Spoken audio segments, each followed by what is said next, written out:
Bonjour à toutes et à tous. Bienvenue dans ce webinar dans lequel nous allons parler aujourd'hui de cette problématique d'actualité, comment intégrer la pédagogie active dans votre business school. Et pendant que vous nous rejoignez, je vais commencer par vous donner quelques détails pratiques sur ce webinaire. On est ensemble pendant 1 heure. Et c'est donc un webinaire qui va être interactif. Vous avez d'une part à droite de votre écran le chat sur lequel vous pouvez réagir pendant tous les échanges, et puis sur lequel vous pouvez également poser toutes vos questions, et on y répondra pendant ce webinaire. Et puis, on vous posera également des questions parce que votre avis nous intéresse et nous permettra de rebondir également, et je vous en dirai un mot tout à l'heure. J'en profite également pour vous dire que vous aurez le résumé de ce webinaire qui sera disponible sur le blog de WooClap d'ici quelques jours. Et puis, si vous souhaitez le voir et le revoir, vous aurez également l'enregistrement qui sera disponible sur la chaîne YouTube de WooClap, et que vous pourrez également partager avec vos collègues si vous le souhaitez. N'hésitez pas. Allez, je pense que vous êtes nombreuses et nombreux à nous avoir rejoints. Je vous propose qu'on se plonge dans le vif du sujet et qu'on attaque ce webinaire. Je m'appelle Fabien Morin, je suis responsable du développement de WooClap en France, et j'ai le plaisir d'être accompagné aujourd'hui par 4 intervenants qui nous viennent de très belles écoles. Merci à tous les 4 pour votre participation à ce webinaire. Et je vais vous laisser vous présenter et dans l'ordre. Commençons par Emmanuel. Bonjour Emmanuel, merci d'être avec nous. Peut-être je te laisse dire en 2 mots du coup, nous parler de ton rôle au sein de l'EDEC. Bonjour Fabien, merci. Donc Emmanuel Oued, je suis en charge du laboratoire d'innovation pédagogique de l'EDEC. Donc on accompagne effectivement les professeurs dans les nouvelles pédagogies et dans les évolutions digitales, avec une équipe basée sur Lille et sur Nice, mais effectivement un panel large puisqu'on travaille aussi avec les professeurs et les étudiants de Londres, de Paris et parfois un petit peu ponctuellement aussi plus loin sur Singapour. Merci Emmanuel, et on aura l'occasion de discuter de tout ce que vous avez pu mettre en place et de ce que vous mettez en place à l'EDEC. Une autre équipe en partie du coup qui nous vient en partie de Lille, à Schema Business School. Je commence par Déborah du coup. Bonjour Déborah, merci d'être avec nous. Merci. Bonjour, oui, donc Vaïté et moi, on fait partie de la direction Innovation Lab. Moi, je suis responsable opérationnel du Knowledge Center. Donc, on a en charge en fait l'offre et la diffusion des outils numériques. Donc, on forme les enseignants autour de ça. Et Vaïté également du coup. Oui, Vaïté Ajactier, donc en effet, je fais aussi partie de la direction Innovation Lab de Schema, comme Déborah l'a dit. Je suis responsable de l'équipe innovation pédagogique, dont l'objectif est de soutenir le développement des standards pédagogiques de l'école et de développer les compétences pédagogiques des enseignants et les compétences d'apprentissage des étudiants sur l'ensemble des campus de Schema, évidemment. Super, on aura l'occasion aussi du coup de discuter de tout ce que vous avez pu mettre en place. Et puis pour finir, David, bonjour David, Neoma Business School.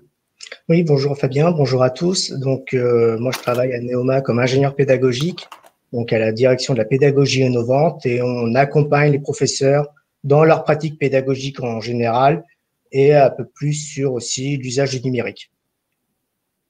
Super, merci David, merci à tous, ravi de vous avoir à mes côtés pour ce webinaire, et je vous propose qu'on se plonge dans le vif du sujet, peut-être avec un peu de contexte sur le pourquoi de cette problématique. Le contexte, vous le connaissez depuis 1 an, presque jour pour jour. On est passé de cours qui étaient globalement encore en présentiel dans les écoles de commerce en France, et du jour au lendemain, il a fallu basculer dans un mode distanciel.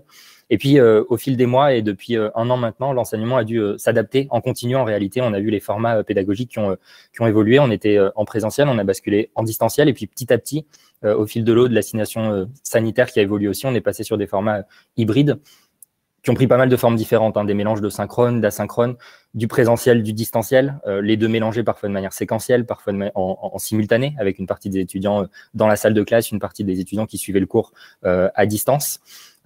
Et l'enjeu, ça a été vraiment pour les enseignants de réinventer leur méthode d'enseignement, parce que enseigner en présentiel, enseigner à distance, sous des formats hybrides, évidemment, c'est pas la même chose.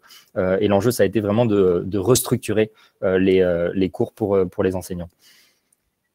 Ces enjeux, ils sont d'autant plus vrais, je crois, dans les écoles de commerce, et c'est pour ça qu'on va pouvoir en discuter Aujourd'hui, on parlera beaucoup, je pense, de tous ces sujets autour du learning by doing, dont on parle beaucoup dans les business schools.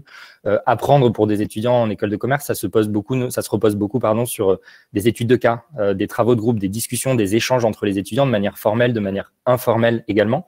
Et tout ça, évidemment, c'est plus difficile à faire dans un contexte d'enseignement à distance, d'enseignement hybride. Et donc, c'est un petit peu de tout ça qu'on va parler aujourd'hui, comment faire pour scénariser les cours, comment former les étudiants, les enseignants, pardon. On a vu que c'était un sujet important depuis un an et qui va continuer dans les prochains mois. Et puis, se pencher également sur les outils, évidemment, qui sont au soutien de ces méthodes pédagogiques depuis un an et puis qui continuent à évoluer également. Ce que je vous propose pour se plonger dans ces sujets-là, c'est peut-être de commencer par avoir votre avis à vous qui participez à ce webinaire. On va vous poser une petite question et pour ça, je vais vous proposer de vous connecter sur WooClap. Je vous laisse vous connecter. Vous avez plusieurs manières pour le faire. Vous pouvez directement scanner le QR code avec votre smartphone, le QR code qui apparaît à l'écran. Et puis, vous pouvez également rentrer ce lien www.wooclap.com/PEDABS dans votre navigateur. Vous avez le lien également dans le chat. Et ça va nous permettre du coup d'échanger autour d'une première question. Et puis, je laisserai du coup chacun des intervenants réagir sur ce que vous aurez pu nous indiquer. Vous êtes déjà 35 à vous être connectés. Le nombre continue à augmenter.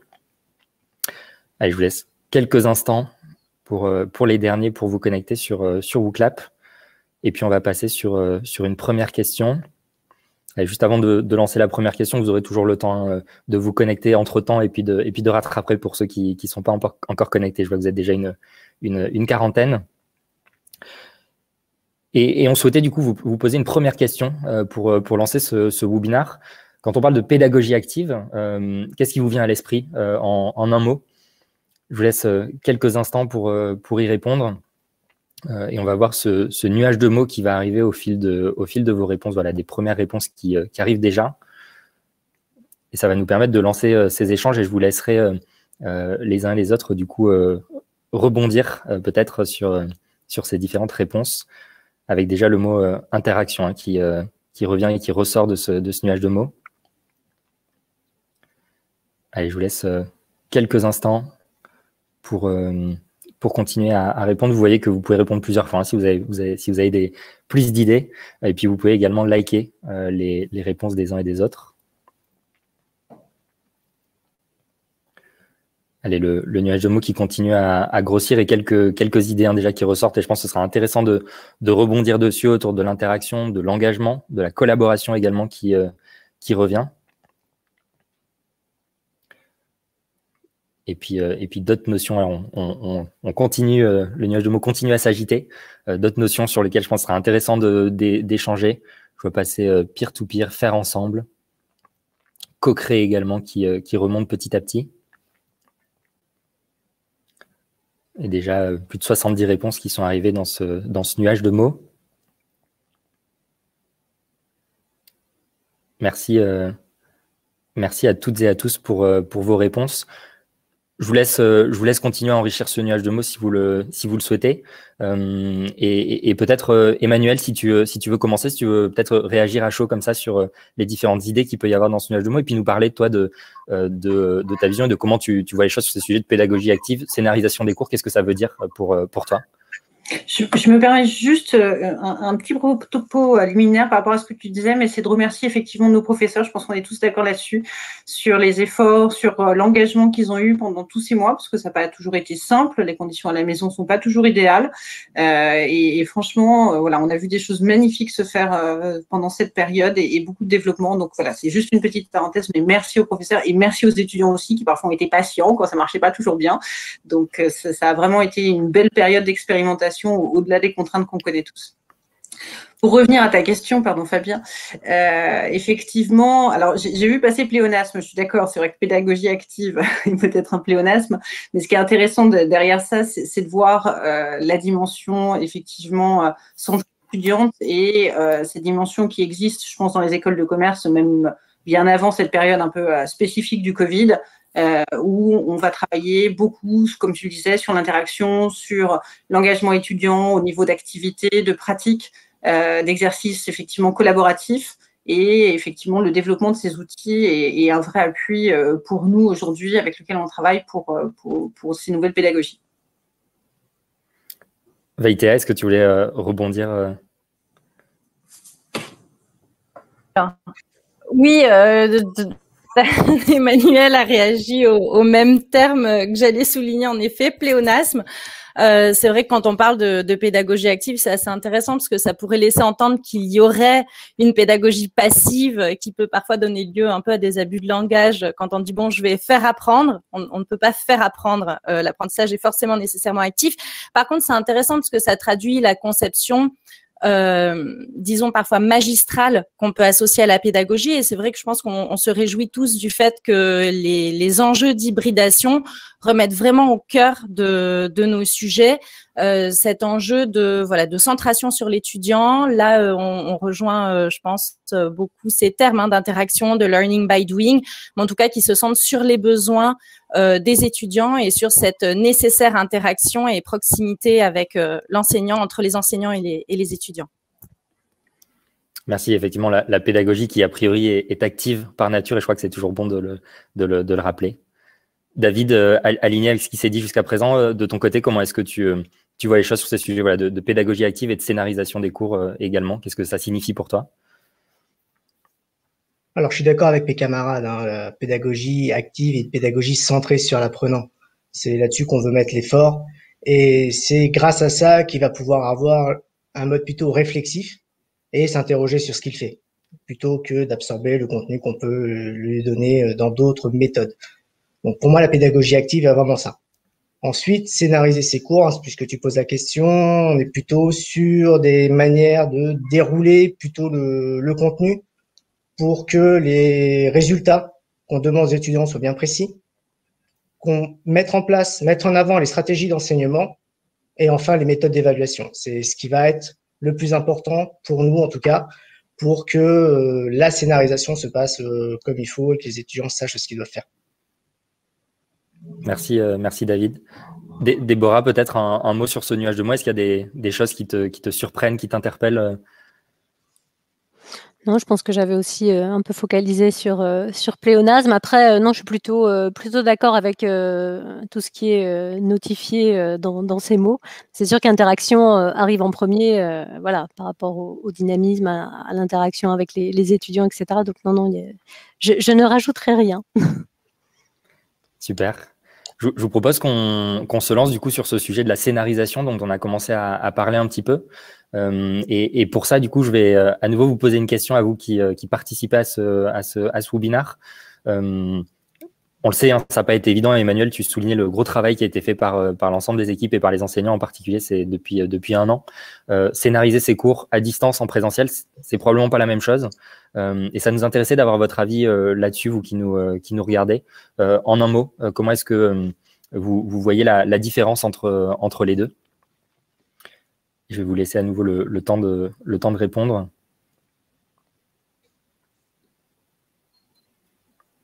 Et je pense que vos réponses seront un point de départ intéressant du coup sur cet échange autour de la scénarisation des cours.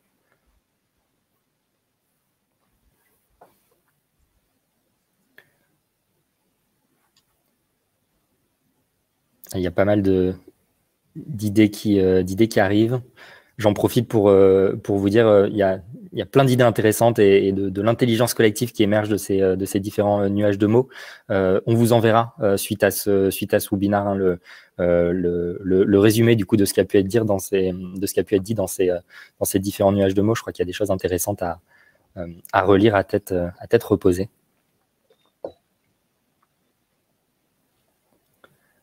Alors, il y a plein de mots différents qui ressortent, mais on voit déjà quelques idées se dessiner autour du rythme, autour de la notion de séquence. Je vois le mot animation, le mot préparation. Je pense que tout ça, c'est des choses qui vont vous parler.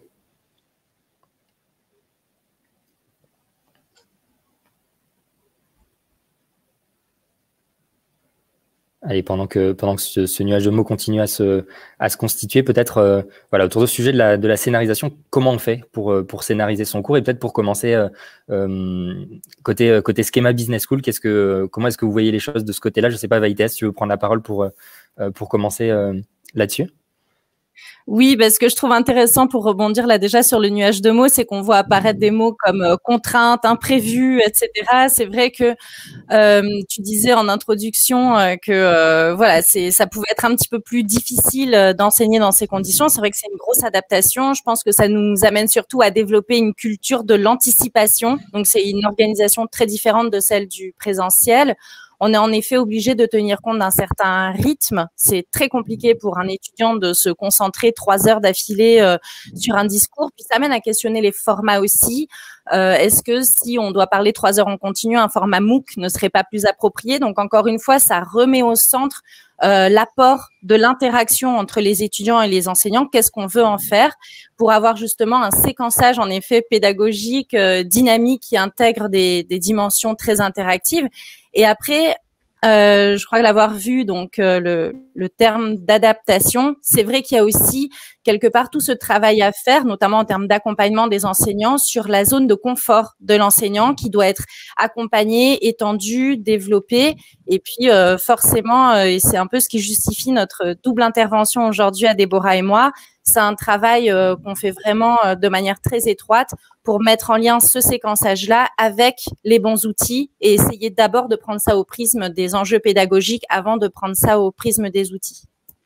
Oui, je rajouterais, c'est vrai qu'on se rend compte aussi qu'on a une diversité aussi de population au niveau des enseignants. Il y en a certains voilà, qui sont assez vite à l'aise avec la technologie. Certains, quand on leur parle technologie, voilà, il y a une appréhension. Donc, c'est vrai que nous, notre rôle au niveau du Knowledge Center, c'est aussi justement voilà, de pouvoir s'adapter aussi au niveau de nos formations pour la prise en main de ces outils et que justement l'expérience étudiante paraisse du coup plus fluide par rapport à une prise en main, une bonne prise en main des outils par les enseignants. Et effectivement, Vaïta, tu mentionnais cette dimension d'outils au service de la pédagogie et du dispositif pédagogique. Et on abordera cette question des outils en fin de webinaire. Et effectivement, c'est une approche qui semble la bonne en tout cas. David, peut-être de ton côté à Neoma, ce sujet de la scénarisation, comment vous l'abordez? Je crois que vous avez des méthodes autour de ça en tout cas. Alors nous, on essaie de donner du sens vraiment à ce que les étudiants doivent faire. Effectivement, il faut dynamiser, il faut varier les activités, mais surtout, il faut donner un sens à tout ça, que les étudiants sachent pourquoi ils font telle et telle activité. Donc ça, c'est le rôle de l'enseignant. Et effectivement, à distance, c'est beaucoup plus compliqué à mettre en place qu'en présentiel, où on peut répéter les choses plus facilement ou aller voir des étudiants et voir plutôt en fait leur réaction. À distance, les enseignants se retrouvent souvent avec des écrans noirs de Zoom, par exemple, où les étudiants n'activent pas leur caméra. C'est beaucoup plus difficile de les faire participer. Donc, c'est ce rythme-là qu'il faut mettre en place, cette dynamique.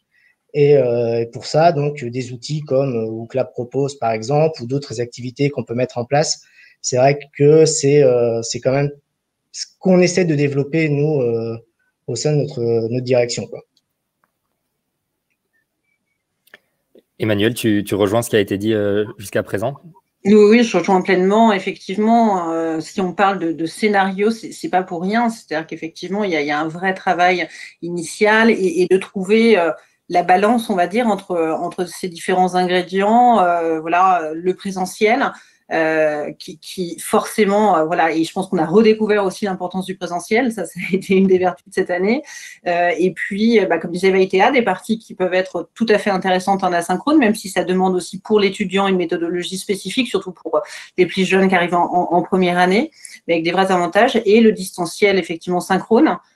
Qui permet de faire des choses très intéressantes aussi avec les groupes de travail, par exemple, qui existent maintenant dans pas mal d'outils, ou effectivement la possibilité, finalement, là qu'on a pu voir simplifier, d'avoir des professionnels qui vont venir témoigner, participer à des cours, là où c'est toujours complexe pour nous, écoles, surtout quand on n'est pas sur Paris, effectivement, de faire venir des gens. C'est vrai que là, on a eu des possibilités finalement plus fluides. Donc, l'équilibre de ces différents éléments, il y avait une question aussi, effectivement, on en parlera, j'imagine, après, dans le chat sur la question du co-modèle. là qui se met en place et du fait de maintenant devoir gérer ces deux aspects en parallèle, avoir des gens à distance et en même temps en présentiel, ce qui complique encore plus, on va dire, la tâche effectivement aux professeurs, même si là encore on peut trouver des modèles intéressants. Ça demande de la préparation, ça demande effectivement de transformer un petit peu le travail avec beaucoup de travail en amont. Ce qui est important, ce que disait je crois Déborah auparavant, voilà, c'est que le professeur n'est pas centré sur l'outil, mais qu'on puisse se centrer sur la pédagogie et que les outils servent cette pédagogie. Et tu mentionnais effectivement cette modalité hybride qui s'est développée ces derniers mois et où effectivement ça n'a pas été facile pour les enseignants. Il y a une question justement d'Esther dans le chat à ce sujet qui nous demande comment gérer la pédagogie lors des cours d'hybride avec du distanciel plus du présentiel. Et Emmanuel, peut-être des premiers éléments de réponse là-dessus, puis je vous laisserai compléter les uns les autres. C'est encore assez empirique, parce que ça, pour le coup, si les parties classe virtuelle, etc., c'est des choses qu'on testait déjà depuis plusieurs années, donc il y avait déjà un peu d'expérience.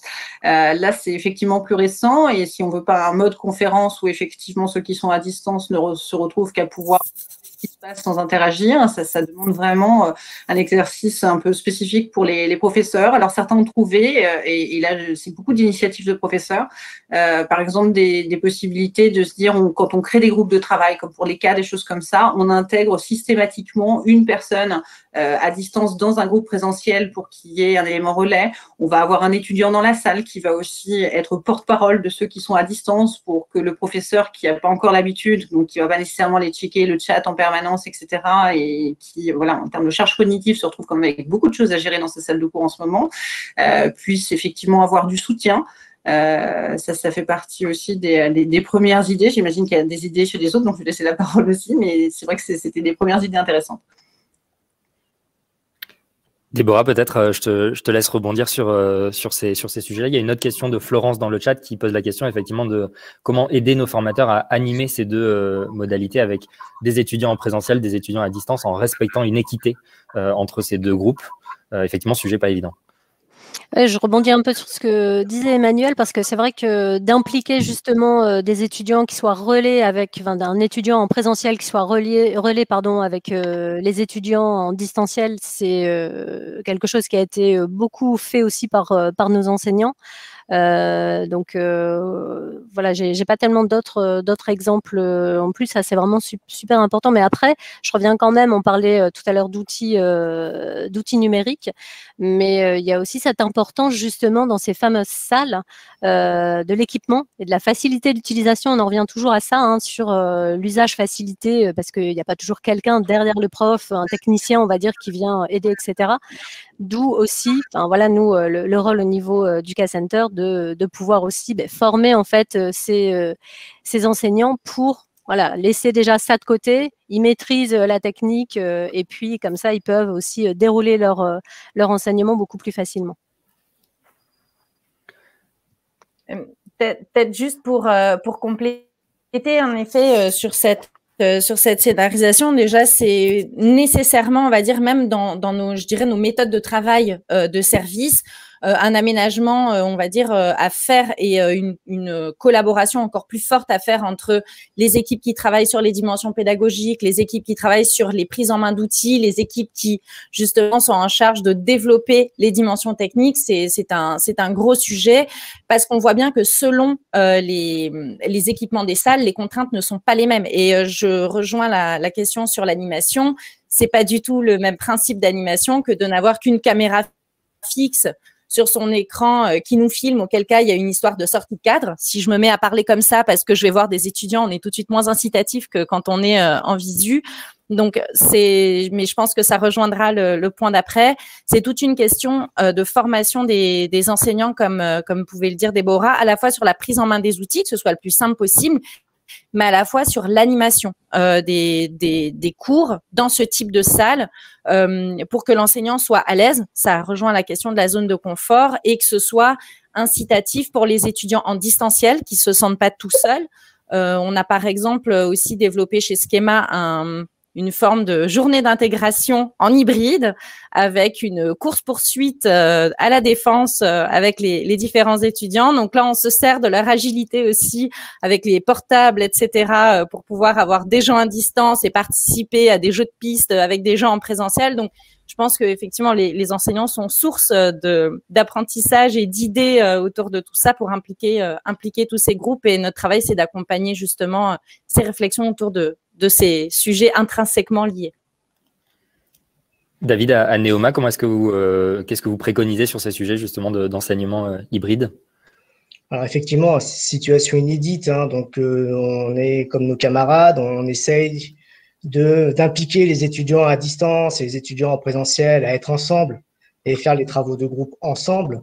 Nous, on a certains étudiants qui sont étudiants internationaux qui n'ont pas pu se déplacer sur les campus, qui n'ont pas pu venir en France. Donc, on a développé un campus virtuel qui permet de réunir au sein d'un écosystème identique tous nos étudiants d'une même promo pour qu'ils puissent se sentir intégrés. Et c'est ça qui fait aussi la différence, c'est que nos étudiants vont pouvoir discuter de manière informelle ou dans le cadre des cours, qu'ils soient présentiels en France ou distanciels à l'international ou distanciels en France également. Et du coup, cette dynamique se crée, ce lien entre les étudiants se crée et c'est ce qui permet justement que les travaux des étudiants soient de très bonne qualité et que les échanges soient très bons. Donc, essayer d'inciter sur ces échanges. Et nous, on a mis en place donc, des outils qui permettent de réunir tout le monde et de pouvoir travailler ensemble. Effectivement, ce campus virtuel qui a fait un petit peu de bruit, je crois, dont on a entendu parler effectivement ces derniers temps. Un sujet qu'on a commencé à aborder, c'est celui de la formation.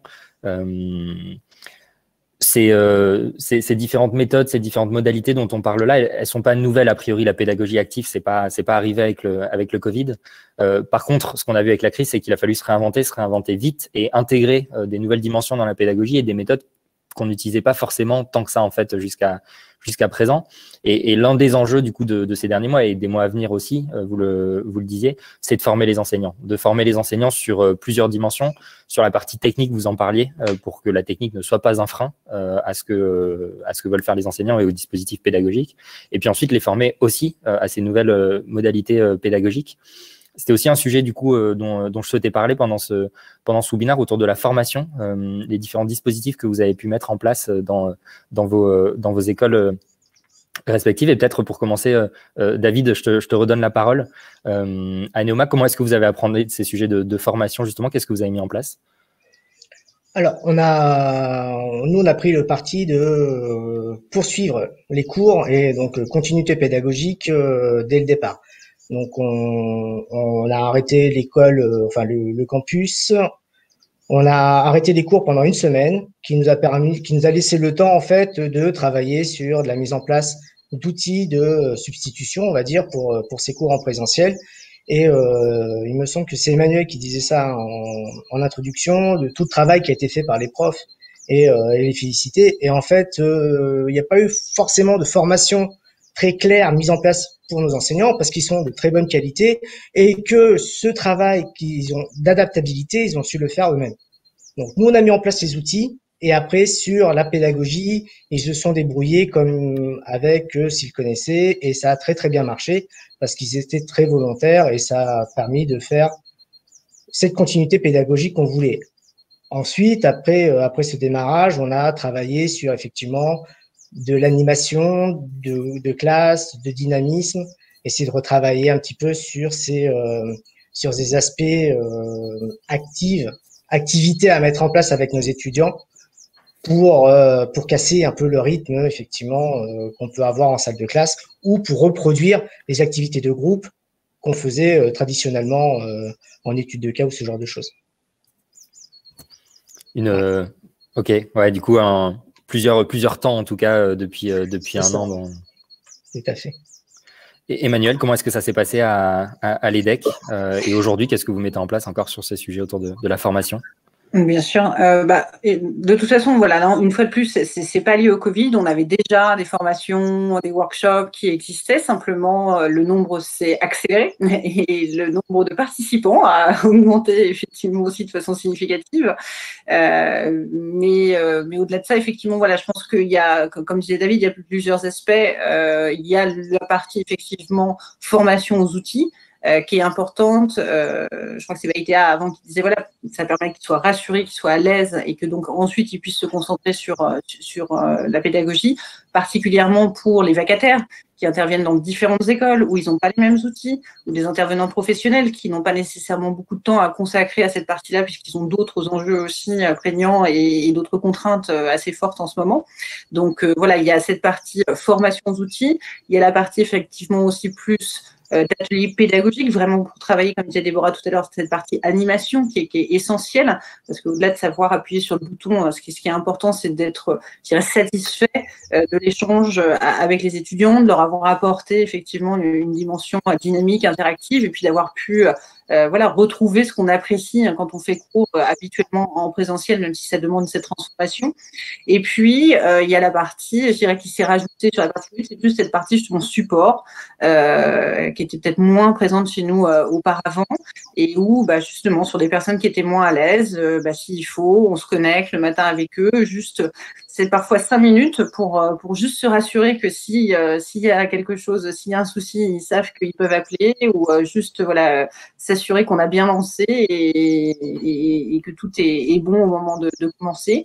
Donc ça, c'est une petite élément qui s'est rajouté. Et après, aujourd'hui, c'est des nouveaux enjeux. On en parlait juste avant, donc effectivement, cette dimension commodale dans laquelle là, il y a des formations, et des formations qui ne se font plus nécessairement à distance, mais sur place. Donc ça, c'est plus compliqué parce que forcément, il faut faire venir les intervenants pour pouvoir les former sur ces outils, et ils ne sont pas tous nécessairement sur nos zones géographiques. Et puis continuer d'avancer parce qu'au-delà de la crise, effectivement, il y a toutes ces nouvelles évolutions, et puis il y a plein d'outils intéressants, on va en parler un petit peu après. Et puis surtout, les profs ont plein d'idées nouvelles, donc il faut les suivre, les accompagner et leur trouver effectivement les moyens de faire ce qu'ils ont envie de faire. Et on parlait des efforts qui ont été réalisés par les enseignants depuis un an. Je crois qu'il faut saluer également le rôle des équipes d'ingénieurs pédagogiques qui ont beaucoup bossé pour former effectivement les enseignants, pour les accompagner au quotidien. Ça a été un gros travail aussi, quoi. Oui, je pense qu'on est tous très fiers de nos équipes. Ouais. Vaitea, à Schema, ces sujets de formation, comment vous les avez abordés? Je pense un petit peu comme ce que David et Emmanuel décrivaient, hein. On a aussi eu deux temps forts, à savoir dans un premier temps un temps de réaction à la situation. Donc, notamment, le Case Center a délivré énormément de formations parce que le premier besoin des enseignants, c'était la maîtrise des outils. Comment je fais une visio Teams, c'était ce type de besoin. Donc, on a formé tout de suite, je crois que de mémoire, il y a eu plus de presque 300 sessions de formation délivrées sur 2 mois avec 1500 enseignants formés, donc très, très massivement.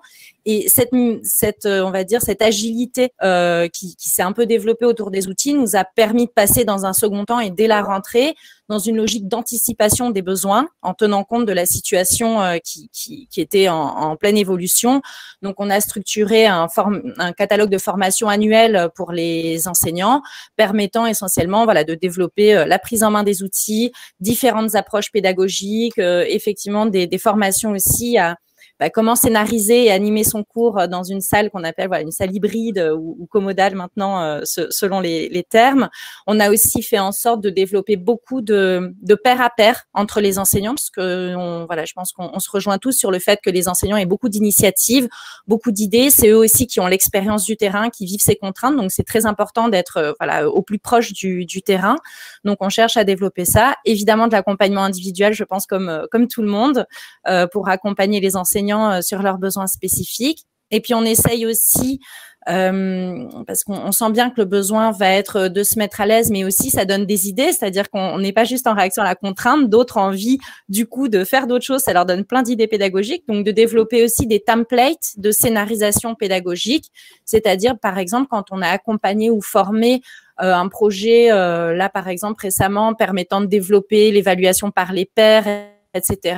On a toute une structuration pédagogique qui a été faite, de pouvoir le décliner en template et le mettre à disposition d'autres enseignants, ou encore de développer des banques d'activités pédagogiques pour aider au maximum les enseignants à pouvoir structurer leurs nouvelles approches pédagogiques.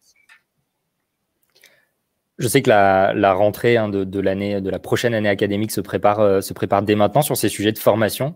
C'est quoi les besoins et les sujets sur lesquels vous allez travailler en particulier, chacun dans vos écoles en préparation, du coup, et pour aider les enseignants à préparer la rentrée de septembre 2021? Déborah, peut-être Là, en fait, on met en place une évolution en fait de notre catalogue de formation. Donc, c'est vrai que là, on axe beaucoup plus justement sur la scénarisation des enseignements. Donc là, c'est plus Vaitea qui gère ça, parce que là, la prise en main des outils, voilà, ça commence. Ça commence à être bon, sauf voilà les nouvelles personnes qui arrivent. Donc voilà, on axe plus là-dessus. Clairement pour justement par rapport à l'expérience et le retour d'expérience qu'on a pu avoir sur toute cette année très spéciale mais très enrichissante. D'accord. Et pour compléter rapidement, en effet, là, on a pu accompagner donc les enseignants, mais on se rend bien compte aussi que pour les étudiants, ça donne aussi de nouvelles manières d'apprendre.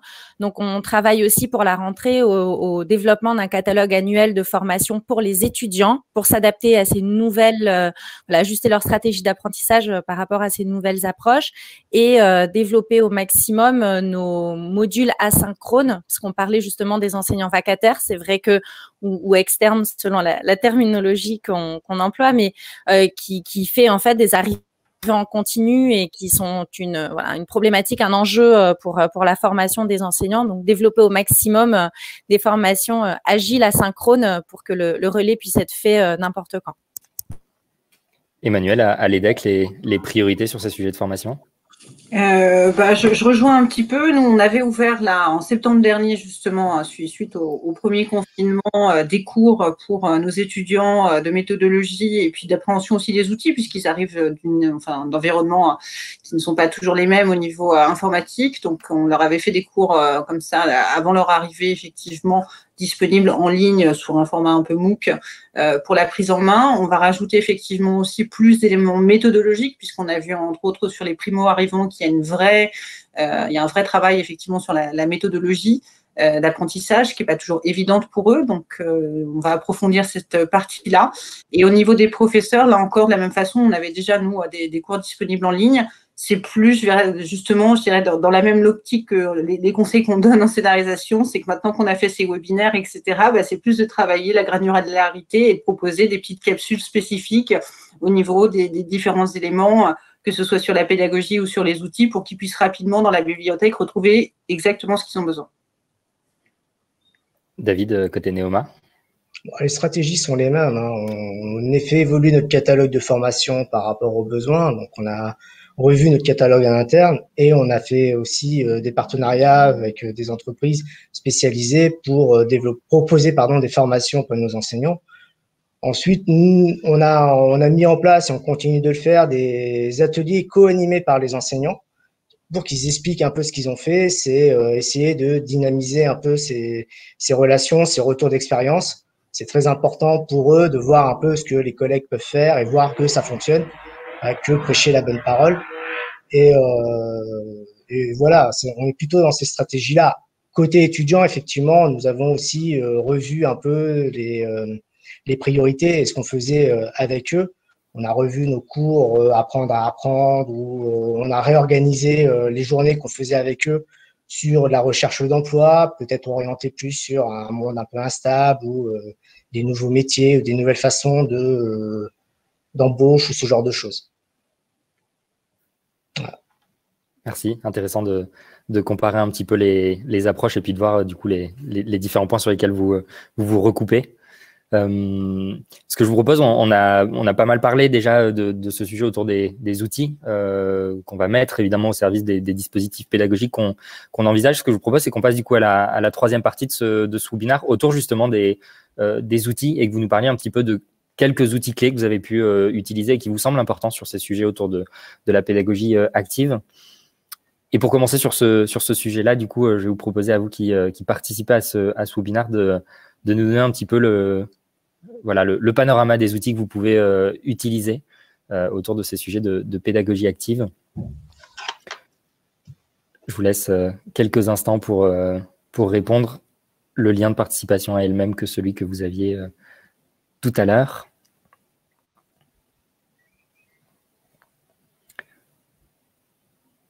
Les premières réponses qui arrivent.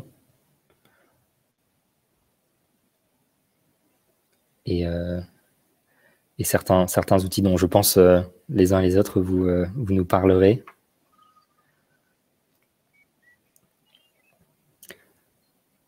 Mon corps, mes yeux, ma voix.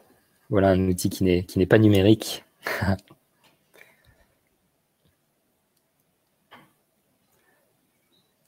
Intéressant de voir les différentes idées qui ressortent. Alors, je crois qu'il y a un certain nombre d'utilisateurs ou clapins qui nous regardent sur ce webinaire.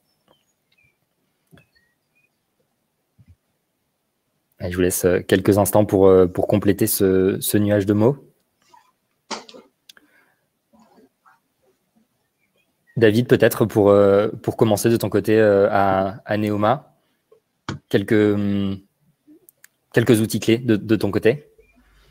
Alors, de ce que je vois dans le nuage de tag, on voit en gros Moodle également, donc c'est effectivement notre LMS, mais c'est valable pour tous les LMS, c'est chez nous en tout cas le point central par rapport à notre pédagogie. On a un espace court pour chacune des UC qui est délivré à Neoma, et on a la chance en tout cas d'avoir un corps professoral qui se l'est bien approprié, qui utilise déjà depuis de nombreuses années.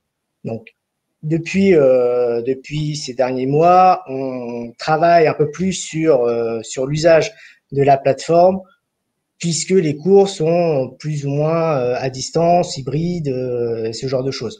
Donc, on va focaliser le travail sur la plateforme, plutôt sur le séquençage des ressources et la temporalité. C'est ce qui va permettre en fait aux étudiants de comprendre ce qu'ils doivent faire, quand et pourquoi. C'est très important pour eux de savoir un peu tous ces éléments-là, plutôt que d'avoir des ressources disponibles tous en même temps, et l'enseignant qui va définir en salle de classe, aujourd'hui vous allez travailler là-dessus, ou pour la séance prochaine vous allez le faire. Là on a mis un focus vraiment sur ce point de séquençage et de temporalité. Et ce qui fait que les étudiants savent vraiment ce qu'ils doivent faire, quand, pourquoi, et nos enseignants, suite à ça, ont même réussi à travailler sur de l'adaptative learning qui permet justement aux étudiants, en fonction de leur avancement et de leur manière d'apprendre, de pouvoir aller plus ou moins à leur rythme et sur les points qui les intéressent. Donc, un outil parmi d'autres, moi je dirais Moodle. Après, par rapport au nuage de tag, effectivement, on est aussi sur d'autres ressources. On a beaucoup travaillé sur des vidéos avec nos enseignants. On a des studios d'enregistrement sur nos campus qui permettent de réaliser des vidéos. On a une personne dédiée dans notre équipe à la direction de la pédagogie innovante qui travaille sur ça. Donc, on a beaucoup travaillé sur ce média-là. C'est un média qui plaît. On sait que les étudiants raffolent de ça. Donc, on a travaillé là-dessus. Et après, des activités classiques qu'on peut avoir par rapport à la plateforme ou par rapport à WooClap, qui permet justement de centraliser pas mal d'activités d'active learning. Tu mentionnais le terme de séquençage qui apparaissait dans le nuage de mots qu'on a vu en introduction. Je pense que ça va résonner avec les idées des participants. Et Emmanuel, côté EDEC, quelques outils clés que tu avais en tête? Le LMS nécessairement, nous c'est pas le même, c'est Blackboard, mais enfin l'idée est la même. De toute façon, c'est l'entrée. Et même avant ça, effectivement, je dirais l'app que les étudiants chez nous c'est MyEDEC, dans lequel ils vont trouver tous leurs services pour qu'ils aient vraiment cette logique d'expérience digitale, effectivement, où ce soit fluide entre quand ils sont sur le campus et quand ils sont à distance. Mais voilà, pour pas parler de la même chose que David, je vais me concentrer moi sur deux types d'outils qui sont pas mal développés chez nous, qui sont vraiment intéressants pour ces pédagogies. C'est les outils de peer evaluation. qui prennent de plus en plus. Alors, je remercie Maxime de notre équipe qui a des compétences, des doigts de fée avec Caltrix et qui, pendant très longtemps, effectivement, nous a monté des Caltrix pas possibles pour les professeurs pour pouvoir faire de la Pyréval. Depuis, effectivement, on a aussi utilisé d'autres outils. On travaille avec Feedback Fruit, qui est assez intéressant. Et c'est vrai que c'est un élément de pédagogie qui engage les étudiants, qui leur montre aussi ce que c'est que de passer de l'autre côté, de devoir évaluer, qui permet effectivement vraiment d'avoir cette vraie dimension groupe de travail. Donc ça, c'est effectivement une partie qui se développe beaucoup chez nous et qui est très intéressante. Et l'autre partie, c'est les outils collaboratifs aussi. Alors nous, on utilise pas mal Miro dernièrement. J'ai vu chez mes collègues, sans dévoiler leur partie, mais qu'ils utilisaient effectivement Padlet ou Mural, etc. Donc c'est vrai que voilà, peu importe. Mais ce type d'outils, même si je dirais peut-être qu'ils ont encore des progrès à faire pour le paramétrage de départ, parce que la création des groupes dans Miro, franchement, pour les ingénieurs pédagogiques, c'est quand même une plaie quand on a des groupes très larges comme on peut avoir en business school. Mais par contre, c'est des outils qui pédagogiquement sont très intéressants et enrichissent véritablement une séquence de cours. Hyper intéressant, effectivement. Déborah, côté schéma. Ouais, donc pareil, nous on est sur Moodle, donc c'est vrai que ça reste le centre en fait au niveau des outils évidemment. Donc on est en train justement de retravailler dessus aussi pour la rentrée. On a aussi, on utilise pas mal les outils Microsoft, nous, chez Schema. Et Whiteboard reste un outil qui est assez intéressant. Donc, c'est pareil, hein, ça existe aussi avec d'autres fournisseurs. Mais ça permet du coup voilà, de maintenir l'intérêt des étudiants, de pouvoir interagir. Et puis, c'est un peu la créativité à l'infini. Donc, vous pouvez aussi insérer certains documents, etc. dedans. Donc, ça reste un outil qui est assez intéressant. Et là, dernièrement aussi, on va le développer pour pas mal de programmes. Donc, je laisserai Vaitea compléter. On a mis en place l'outil Challenge Me. Pareil, et l'évaluation par les pairs. Donc là, je laisse peut-être Vaitea continuer dessus. Oui, en effet. Donc, alors, je donnerai quelques exemples de dispositifs, mais pas trop, parce qu'on a des choses un petit peu voilà confidentielles autour de ça. Mais c'est vrai que c'est un outil qui a été utilisé donc pour l'évaluation par les pairs. Là, on est en pleine expérimentation, mais surtout ce qu'on a trouvé intéressant autour de cet outil et cette approche, c'est de pouvoir aussi finalement détourner un peu l'évaluation par les pairs, donc ne pas nécessairement avoir des choses notées ou quoi, mais d'amener aussi la dimension intergroupe pour que les étudiants puissent aussi développer cette intelligence collective, cette réflexion autour de la manière de travailler en groupe. On voit notamment que ce qui manque beaucoup quand on regarde un peu les retours des étudiants, les retours des enseignants, c'est cette dimension collaborative. On l'a vu dans le nuage de mots aussi, ça revient beaucoup. Le fait de travailler ensemble, c'est aussi une compétence qui s'acquiert. Donc, travailler ensemble à distance d'autant plus.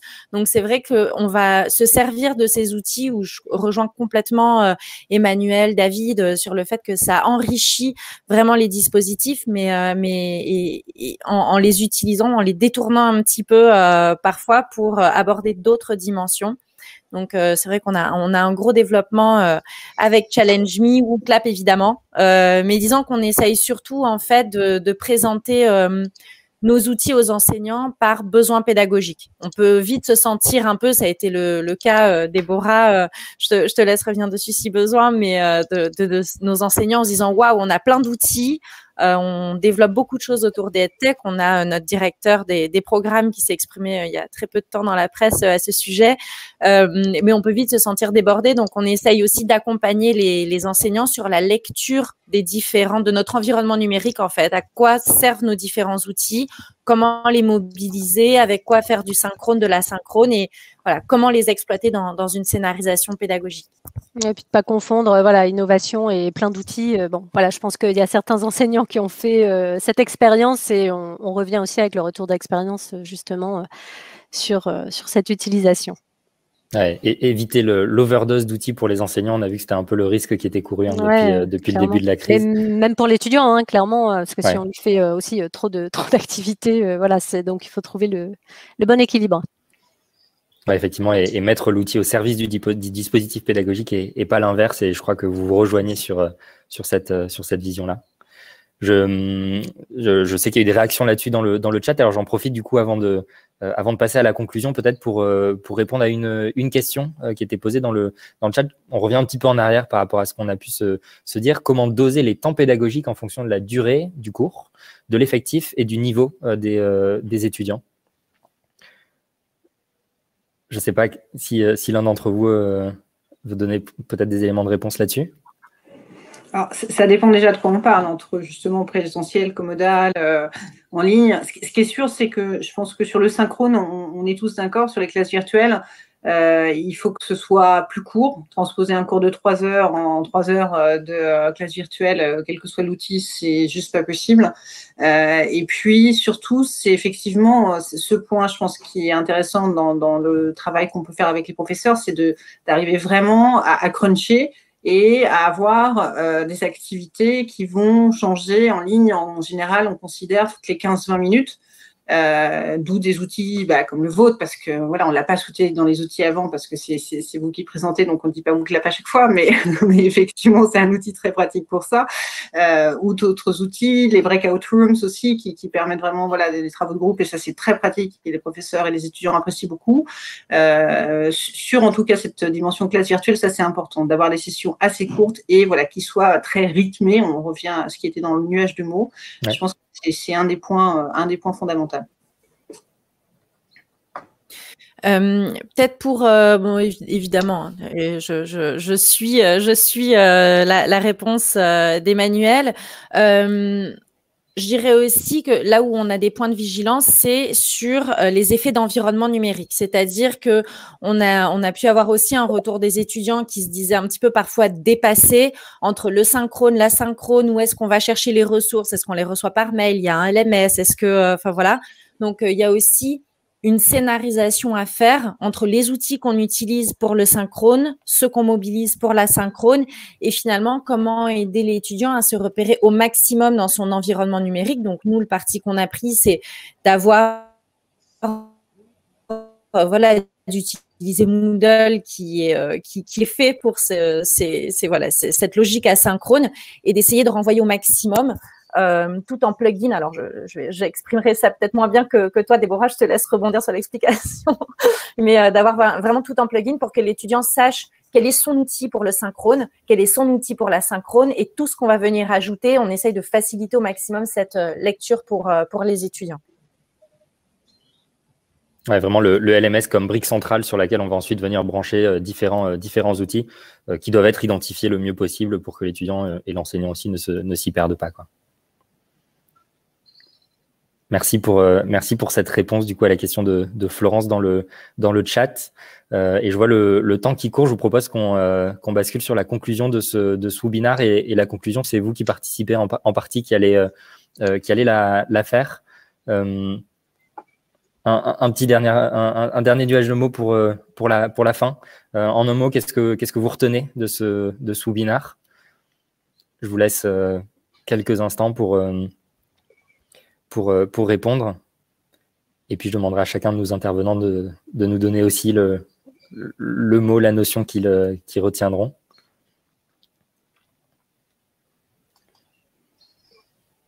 Et on est visiblement sur un webinaire consensuel. On est tous alignés.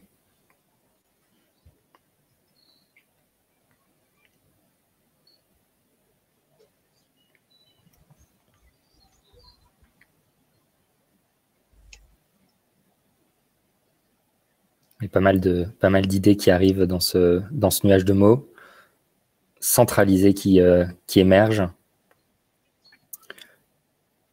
La notion d'accompagnement également, dont on a beaucoup parlé évidemment